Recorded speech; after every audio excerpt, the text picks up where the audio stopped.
Honorable Men Discord, 50 Cent versus Marlon Wayans. Let's talk about it. How you see yourself is how you perceived. I see a man strong, gifted, head strapping, never down on his knees, begging. Gotta make a way, even in my darkest hour. Say the odds against me was new, I would never cower. As always, welcome back to another episode. If you haven't already, hit that like button, hit that subscribe button. And if you have something you'd like to share, I'll see you in the comment section. So, first let me say, shout out to all the gentlemen, I believe it was only men, that jumped in the comments about my regarding my episode about the Nas album, part 1, where I was speaking on Light Years and my concerns about the album and how I was on the fence about it. I appreciate all the comments. I know I ruffled a lot of feathers because, you know, when you say anything, I guess, against DJ Premier and his legacy, it bothers some people. Now, I have full respect for DJ's Premier, but I stand 10 toes down on what I said at that time. At the time of this video, obviously the album is out, and I would have reacted to it on another video, if that makes sense. But at the time of this recording, the album did not drop yet. All right, let me just be clear on that. At the time of this recording, the album did not drop yet, so I'm only speaking on those that were in the comments for part 1 of the Nas Light Years album with DJ Premier. I appreciate everyone who jumped in the comments, but everyone had valid points, but I still stand 10 toes down on my view, which respectfully is my view. It's my opinion on it, and hopefully the album is everything that we all expect it to be. But let's get to this. All right, if you're unfamiliar, Marlon Wayans during an interview was just speaking on his thoughts about the documentary that was up on Netflix, Sean Combs' The Reckoning, executive produced by Curtis 50 Cent Jackson. So he was speaking on it and his thoughts on it. And to me, I thought he took a respectful approach on speaking about it. I don't think he was disrespectful. He had some choice words to say in regard to both gentlemen, Sean Combs and Curtis Jackson. I didn't think anything was wrong with it. Mr. Curtis Jackson felt some kind of way about it, so he responded and basically told Marlon Wayans to keep his name out of his mouth. And then Marlon Wayans responded to Curtis Jackson, and this is what he had to say. So let's take a look at this for those of you that did not see this video clip. This is Marlon Wayans responding to 50 Cent. I'm going to make it abundantly clear. I'm not here defending Diddy. I am here because I got dragged into this because somebody asked me a question and I had an opinion. Nobody's wrong for giving an opinion about any subject, period. I'm not here defending Diddy. Don't let the narrative fool you or get to you. Once again, somebody's creating narratives. This is my point. So please look at the whole clip that I did and then look what happens with the narrative. And that's what I'm telling you. Y'all people don't be sheep. Use your brain, use your freedom of thought, your freedom of speech, and don't ever let nobody bully you. Never. Don't let nobody bully you. You got me? Love. Now back to trolling this troll. Now, the both of them went back and forth with, I want to say tweets or posts. But Marlon Wayans chose to respond to 50. And here's my initial thought. My initial thought is 50 is wrong. And 50, in my opinion, is wrong because you put a documentary out there for the public. And not everyone's going to like the fact that you put out the documentary. There's going to be people that are on the side of Sean Combs. There's going to be people that are on the side of the victims that were mentioned in the documentary. And they're going to be people that are neutral, that see both sides of it and how it may be divisive. I know there were some people that spoke about the fact that they felt like 50 Cent was tearing down another black man, which I don't agree with that angle, because this whole situation with Sean Combs is more than a black man tearing another black man down. You could say it's part of it, but that's low on the totem pole. This is really about the acts that one may have done.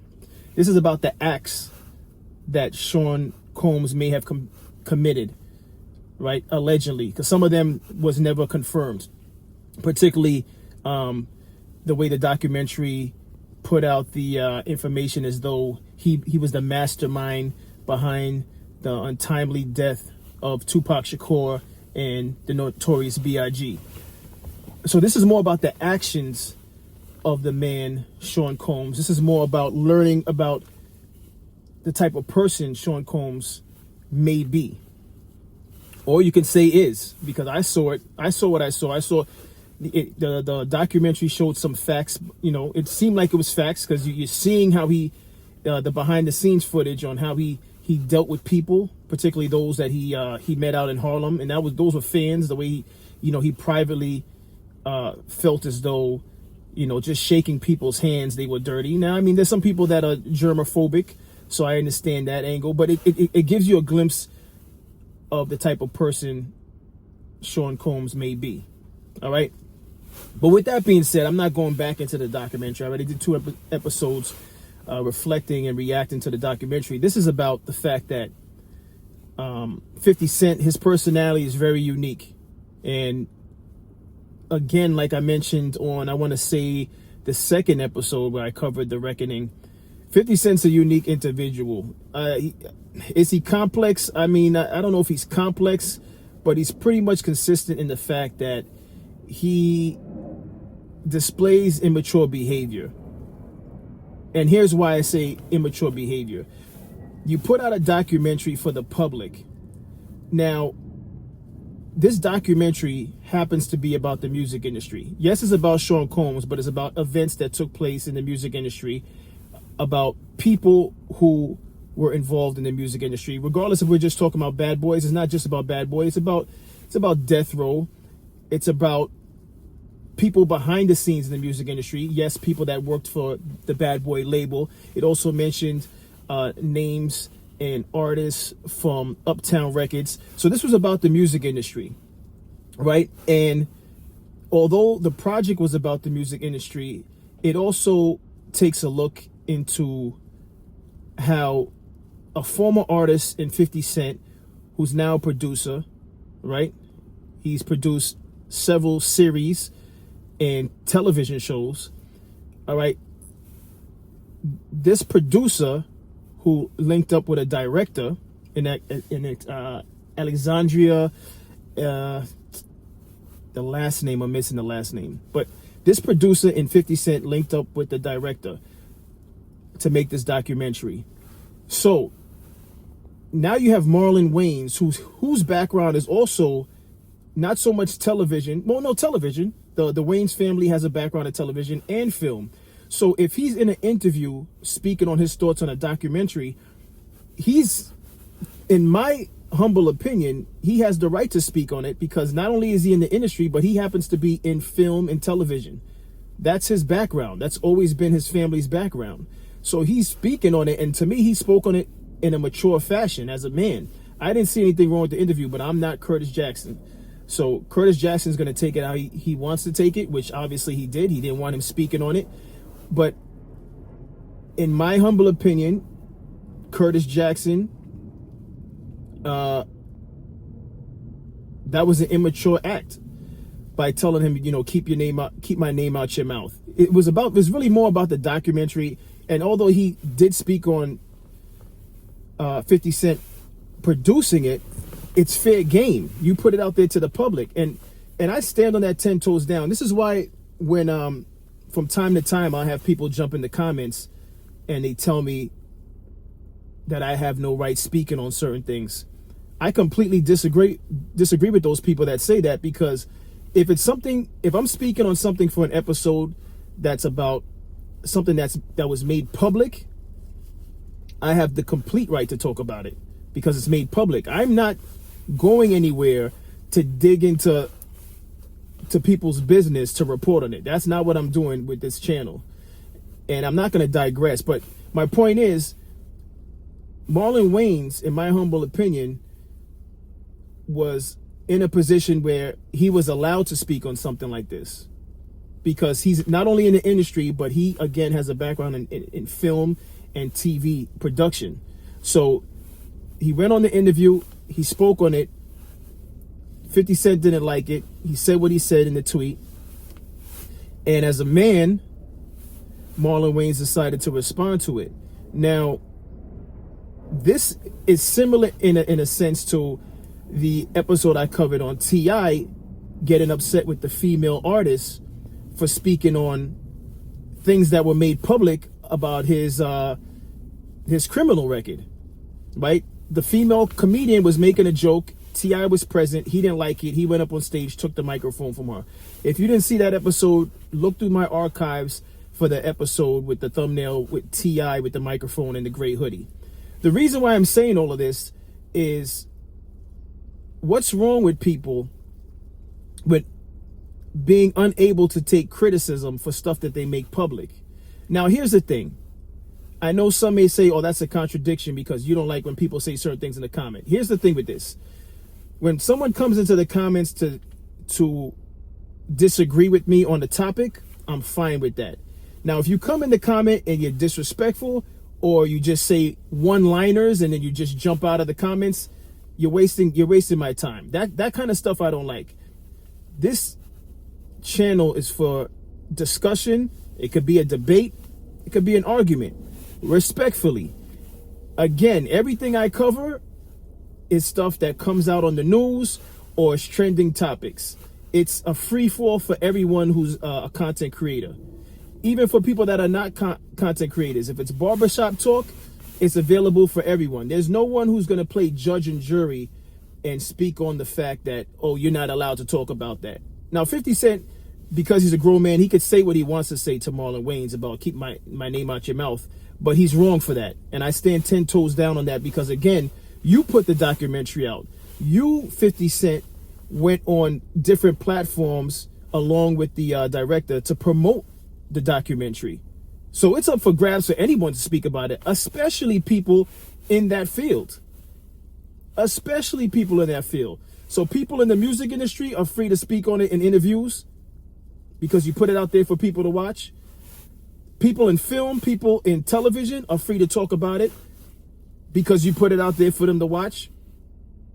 You, 50 Cent, put it out for them to watch. So in closing, all I'm going to say to all of this is that we have to be more mature about the things that we do. All right? And if you disagree with me, I'll see you in the comments. If you think 50 Cent was mature about the fact that Marlon Wayans spoke on his documentary, I'll see you in the comments. And elaborate, please, why you think 50 Cent was mature in the way he dealt with the critique. It was basically critique. All right, because here's another thing that I've noticed from searching and looking into content. There's some people that say that 50 Cent, he only attacks black people when he has an issue with his name being, with people disagreeing with things that he's done.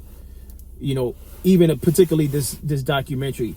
There's some people who some fans or non-fans, the general public, there's some people, and I've seen this in searching on TikTok, on X, there's some people that feel like had it been someone from another nationality, 50 Cent wouldn't have said something about someone critiquing his film. They feel like he's very selective on who he targets. And that's a whole nother discussion.